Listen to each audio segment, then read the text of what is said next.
I had one gaffer, and the people that was he was a gaffer grip. The people that was in the picture, all of them, including the actors, they helped set up the shots, and it all worked. It just worked, and it was one of those situations where I had learned that by this time that everything you touch turns to gold, and it did, and it was beautiful. And the reason that Stan Margulies exclaimed later was he said that I'd never seen black people being shot in such a manner, including there was a scene where a black person was in a house.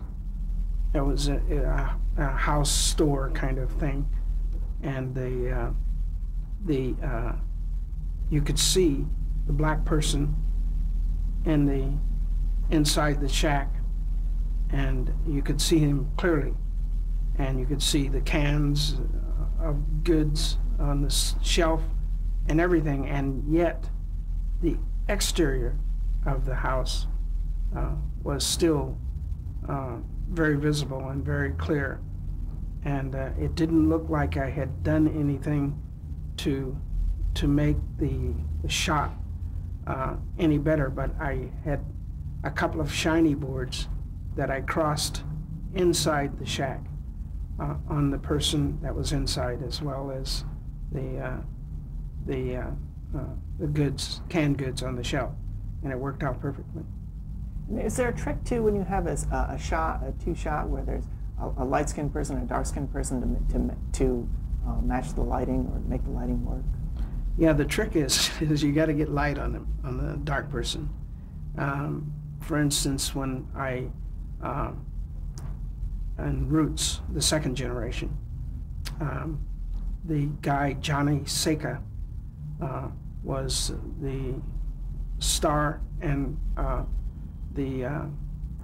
he was the guest star, and the person that was the star was James Earl Jones. And they walked into the village, and I told the gaffer that now when these guys walk in, they're going to be dark. I need three lights, 10Ks, and they're to follow Johnny Seika, not James Earl Jones. And I'll just shoot James Earl Jones normal, and with the light, and just increase the light a little bit. And I did that, and you could see Johnny Seika throughout the show, and he looked great. And but he had like 2.5 stops higher than James Earl Jones.